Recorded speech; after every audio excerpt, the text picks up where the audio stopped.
The Shadow of the Mules, the Jesuit treasure of Baja California. Prologue, the day the bells fell silent. In the year 1767, as the tropical dusk sank over the Sea of Cortez, the bells of Mission Loreto rang a mournful peal. A small crowd of Cochimi natives and Spanish settlers stood in silence as a detachment of soldiers arrived from mainland New Spain. Their orders came directly from King Carlos III. The Jesuits are to be removed, immediately and without explanation. Fathers Juan Maria Cardiel and Ignacio Maria Napoli, longtime missionaries of the Baja frontier, received the decree not with surprise, but with a quiet, knowing urgency. For years they had feared such a moment might come, and so, behind closed doors that night, a plan set in motion decades earlier finally reached its crescendo. Chapter 1. The Mules of Loreto. For nearly 70 years, the Jesuits had endured the harsh, infertile lands of Baja California, not for silver, not for gold, but to save souls, or so it seemed.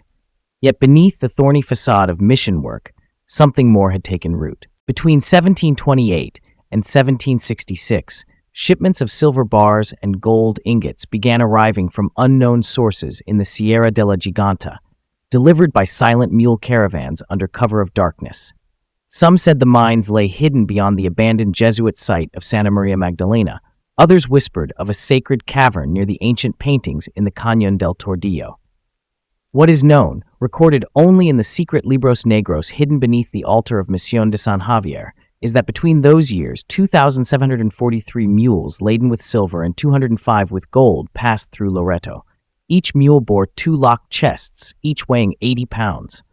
The cargo was never declared, never taxed. The value in today's terms? Beyond reckoning. The chests, as the tale goes, were forged in the workshops of San Javier, using black iron and cedar wood soaked in mesquite smoke to keep insects away.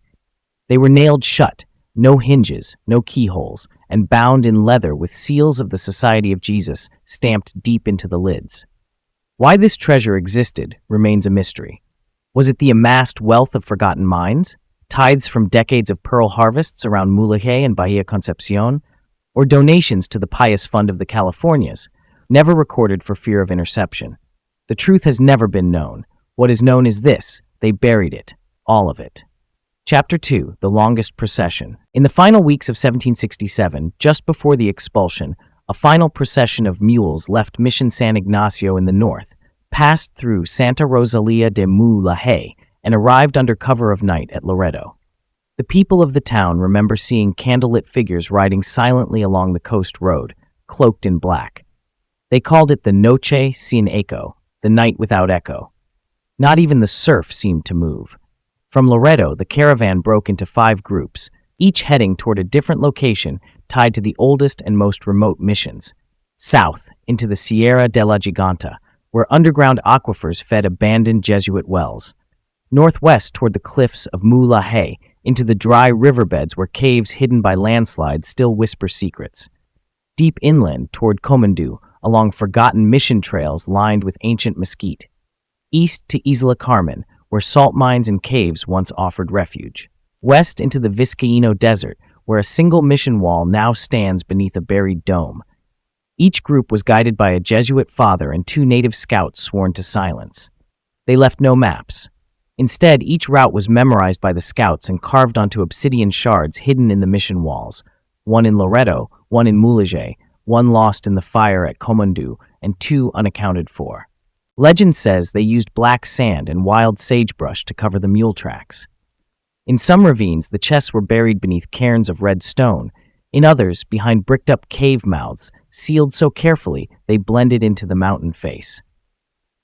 Chapter 3. The Betrayal of Father Escalante. Not all the Jesuits agreed with the plan. Father Domingo Escalante, the controversial rector of La Purísima, believed the treasure should have been surrendered to the crown, or at least redistributed to the native communities. When his protests were overruled, he is said to have ridden north, alone and furious, to report what he knew. But Escalante never made it to the mainland. His final campfire was found cold and covered in ash near the Agua Verde Canyon, with hoofprints in a spiral pattern around his camp.